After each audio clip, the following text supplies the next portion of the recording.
Getting a look at a DJ's record collection is a very special thing. Not many people get to look through a vinyl DJ's record collection, but I'm going to give you a look at mine and some of the records that are very special to me. Welcome, I trust you're well. My name is Maurice, aka DJ Croc from One Nation Experience, and welcome to One Nation Daily, part of a 30-day challenge for me to show up here on YouTube and speak about a different topic. Now, if you've watched any of the videos before, and if you haven't, feel free to catch up on those on the playlist, One Nation Daily. And if you have seen any of these videos before, then you will know that I'm normally sat here in front of my record collection when I do these videos. So I thought, why not give the people a little bit of an insight or a closer look at the records that you always see me sitting in front of. So here it is. All right. How did this all begin? This began really from before I even had money to buy records for myself. My first records I inherited from my older siblings, my brothers, and from other people. And then I got my first record for myself when I was about maybe 8, 9 years old. My mum, God rest her soul, bought me my first record. It was a Gregory Isaacs tune entitled Poor and Clean. We were walking past a record shop in London and I heard it playing outside the shop when I was walking past it, and I loved it, and I begged her to go back and buy me the tune, and she did, God bless her. That was my first tune that I could truly call my own. And then when I started secondary school is when I really started buying tunes with my own money.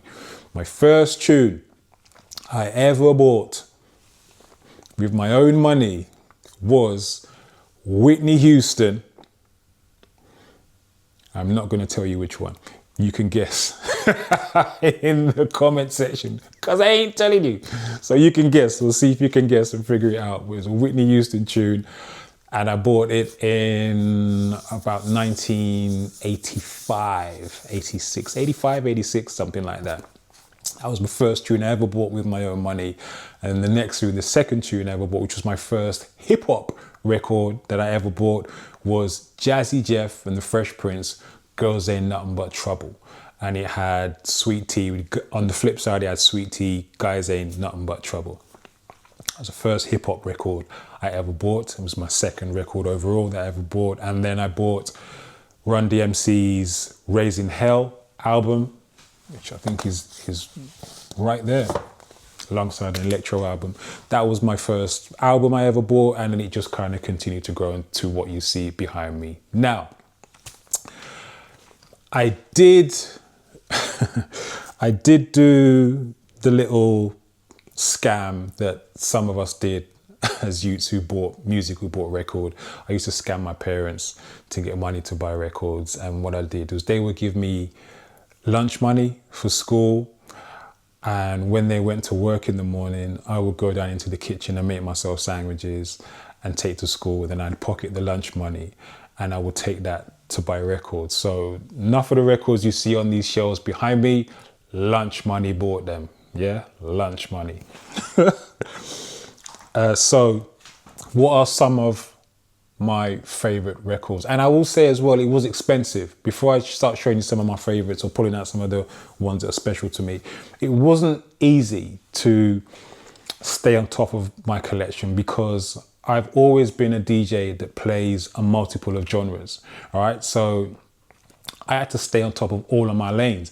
It was a lot easier if you were just a one genre DJ to stay on top of the one genre. If you played reggae, all you had to do was stay on top or stay up to the time or stay current with reggae. If you're a hip hop DJ or a soul DJ, that's all you had to stay up to the time with or stay fresh with that genre. But for me, because I play so many different genres, I had to stay on top of all of them, you know. So I had to stay on top of my reggae, my dancehall, my soul, my R&B, my hip hop, my house, then garage when that came along, and then jungle when that came along. And so I had to stay on top of all of these areas, and that was really hard and very expensive, especially when you're a kid and you ain't got a lot of money. Do you know what I mean? So it wasn't easy trying to stay on top of all of these genres, especially when you're just working with lunch money, let me tell you. But anyway, let me start pulling out some of my favorites. I'm going to pull out my top 3 albums of all time from my collection. All right. Now, this might surprise some of you because what I'm going to pull out is probably very different to what many of you will have heard me playing in a club or party or wherever you've heard me, wherever you've heard me DJ, if you've heard me DJ before. All right. But this is what it is. All right. This is the man behind who you see DJing in the clubs and whatnot. So, first one, and when I say these are my favorites, not necessarily in this order, but these are my favorite albums, not necessarily in this order. But this album here is always in my top 3. This album right here, this could possibly be number 1. This is Grover Washington Jr.'s Wine Light. All right, Wine Light by Grover Washington Jr. A beautiful, almost iconic jazz album. Beautiful, beautiful, beautiful, beautiful. Many of you might not know the tracks on this. Some of you might know Just the Two of Us, Just the Two of Us. I'm not going to sing any more than that, but that's on this album as well. But it is a phenomenal album. This album has been in my life from long before I ever owned a copy of it myself. I think both my brothers had copies of this album, and I most likely discovered this album through them until I got myself my own copy. In fact, this might even be one of my brother's copies, I don't know. But this album has been with me for years, and from the time I heard it, even as a youth, it was always one of my favorites. I loved it. This is an album that you just drop the needle and just leave it. An absolutely beautiful album, jazz album, Wine Light by Grover Washington Jr. And I saw an interview at one time with Ronnie Size, and he was asked about his favorite album, and he said this was his favorite album. Really surprised to hear that. You know, Ronnie Size says this is his favorite album, and it's definitely one of mine too. Wine Light by Grover Washington Jr. Phenomenal album. Next one, which has to go in my top 3, is, sadly, I'm sorry, Ty, it's not yours, but it's this one. Slum Village Fantastic Volume 2. Now, this album right here is very, very special to me because this album took my love of hip hop to a whole new level. I was already in love with hip hop by the time I discovered this album. But when I heard this, it took my love of hip hop from here to here. That's what this album did for me. It was like I fell in love with hip hop all over again when I heard this album. And this was my introduction to the works of the late, great Jay Dilla. This was my first introduction to his work. This to me is a perfect album. Another one where you just drop the needle and just leave it. Fantastic Volume 2. Very, very important album to me in my musical journey. Very, very important.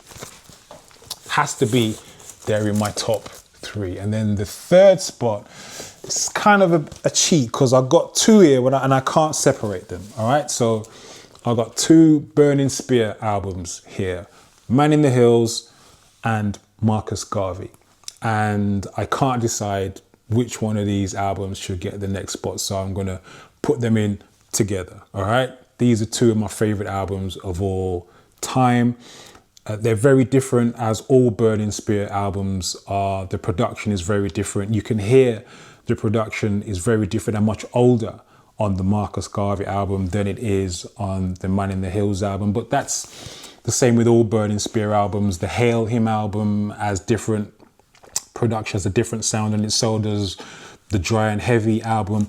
All of Burning Spear's albums sound a bit different. The production is different, and each one of them, for that reason, kind of denotes where he was or what stage he was at on his musical journey, because the sound is different on each one. But yeah, these 2, Burning Spear are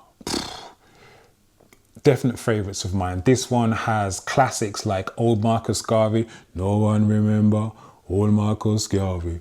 That's on here, and it's got Slavery Days, do you remember the days of slavery? That's on here as well. Marcus Garvey's on here. The Invasion is on.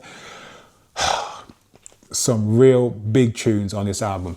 Not so many popular or well-known tunes on this one. Tunes off this one don't get played so much in clubs and parties, but they are personal favorites to me. So Man in the Hills and Marcus Garvey,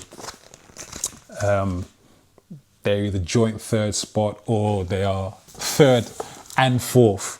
Those are my favorite albums, and just those albums alone kind of give you an idea of my musical range or eclectic nature, because my top albums is one is a jazz album, one is a hip-hop album, and the other two are roots reggae albums. So they couldn't be more different, but yet still they are all my top favorite albums of all time. I still buy records, so I still buy new stuff as well. All right, those albums are all quite old, but I still buy new stuff as well. Let's have a look at some of the new stuff. We got Omar's new album here, Brighter the Days, and it's a album you can open up like this. I love when artists do this with the albums, and this is one of the things I still love about vinyl, when you can do this and read the credits, and they have beautiful photography and artwork in there as well. So this is not only a great album, it's a beautiful album in my opinion as well. Omar, Brighter the Days. What else we got here, sis? We got Salt, number 10 by Salt. The record's not even in there actually, it's on the turntable because I've been playing it all week. We got Ego LMA, Field Notes, the complete Field Notes album. This is a signed copy by her, the complete Field Notes album. An amazing, Lord have mercy, what an amazing album. I can't tell you how much I rinsed that album to death and still do. Who else we got? We got, what's new here? We got Katie Tatham. We got One Children of Zeus album, a Next Children of Zeus, a Next Children of Zeus album. Got Blue Lab Beats album. We got Balimaya Project, another jazz album, kind of Afro jazz album. And again, I love when albums can do this and have great artwork and photography in them as well. So this is another serious album, serious album from the Balimaya Project. Wicked album. Album's entitled When the Dust Settles. What we got up here, this is my hip hop section over there, as you could probably tell. Pitch 92, another brilliant album with a lot of great UK artists featuring on this album, like Jest, Mice Diggy, Verb T, Jazz T, Michael Parkinson, Tyler Daly, and the list goes on. Great album with lots and lots of UK talent on this album. And then, the test press of Breeze's Stranger on Earth. I don't know if you can see that, but this is the very first test press, the very first of the test pressings, number one, the very first one. That's Breezy's handwriting. He took it out the box, first one out the box, and he wrote the title tracks on there for me. And then I have a signed official release copy of the album Stranger on Earth by Breeze. That's his current album. So I'm still buying new stuff on vinyl, all right? As well as old stuff as well. What's this? Okay, so I bought this recently. This is Shaka Khan, as you can see. This has What You're Gonna Do For Me, I Know You, I Love You, tunes like that, and it's some big tunes on this album. So I bought this, I think, tail end of last year. Where do I buy most of my records from? Oh, I've seen some records now and I just want to pull them out. Oh, let me just pull this out. I just spotted this. John McLean. bowled over. Lord have mercy. This tune not even this tune, this album, tunes off this album right here just remind me of blues dances back in the 80s and 90s. Oh, man, not for you 80s babies. Happened after a blues dance where your parents were rubbing up to this man's music. Let me tell you. Anyway, where do I buy my vinyl from? I have like 4 main sources where I still buy my records. One is Bandcamp. I buy most of my music on Bandcamp, whether digital or vinyl. I like Bandcamp because I can get the music in different formats, but also because Bandcamp gives a greater share of the money that I spend with them to the artist. I also buy music from Pure Vinyl Records in Brixton. I bought the Shaka Khan from Pure Vinyl Records in Brixton. Shout out to Claudia. And there's a lot of records on the floor that you can't see that are still in bags I bought from Pure Vinyl Records. Where else? Juno Records in London. I buy a good amount of records from them. And I'm looking at some stuff I got from Juno up at the top, actually, if I show you the 7s. So this box here, the record right at the front, is a brand new release from Mr. Thing, which I ordered from Juno. If memory serves me right, in there I've got a lot of Tall Black Guy stuff, a lot of Gymsharp stuff in that box as well. So there's a lot of soulified and jazz and that kind of stuff, maybe even some hip hop 7s, that kind of stuff in there as well. The rest of all the 7s at the top are all reggae records.